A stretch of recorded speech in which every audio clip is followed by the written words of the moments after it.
Plant tissue को उनके structure और डेवलपमेंट के बेस पे दो कैटेगरी में रखा गया है। फर्स्ट आता है हमारा मेरिस्टेमेटिक टिश्यूज। मेरिस्टेमेटिक टिश्यूज में हमें एक्टिव सेल डिवीजन देखने को मिलता है।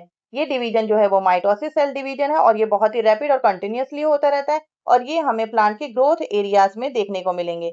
नेक्स्ट आता है कि इन्हीं में से कुछ मेरिस्टेमेटिक टिश्यूज होते हैं जिनमें अब एबिलिटी नहीं है सेल डिवीजन की, अब इनमें सेल डिवीजन नहीं हो रहा है।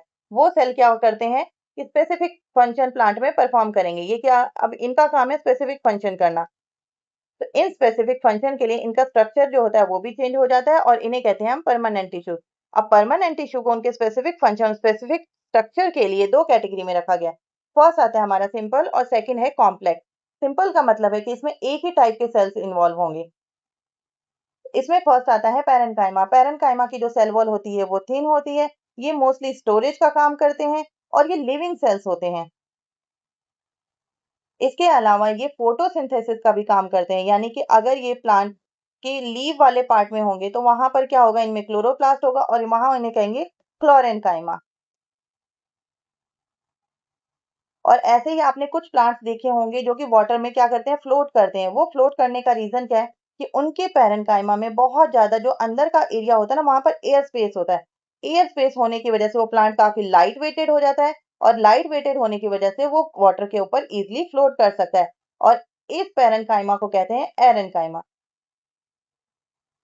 नेक्स्ट कैटेगरी आती है कॉलेनकाइमा। कॉलेनकाइमा भी लिविंग सेल्स होते हैं। सेकेंड थिंग, कॉलेनकाइमा के सेल्स के बीच में एक केमिकल सब्सटेंस होता है जो इसे ग्लू की तरह आपस में स्टिक करके रखता है, चिपका के रखता है और इस ग्लू टाइप सब्सटेंस को कहते हैं पैक्टिन।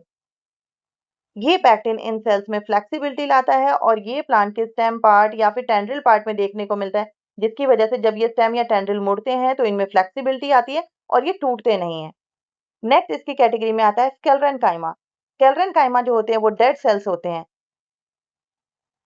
इन सेल्स की जो वॉल्स होती है वो काफी थिक होती है और ये थिकनेस आती है, इसमें भी एक केमिकल डिपोजिशन लिग्निन की वजह से। इसके जो वॉल होंगे वो लिग्निफाइड वॉल होंगे। लिग्निन इन सेल्स को हार्ड बनाता है, जिसकी वजह से स्क्लेरेन्काइमा टिश्यू जो होते हैं वो हार्ड होते हैं, वुडी टाइप के होते हैं और ये आपको लीव्स के जो वीन्स होते हैं ना, हार्ड से दिखते हैं वीन्स, उसमें देखने को मिलेगा।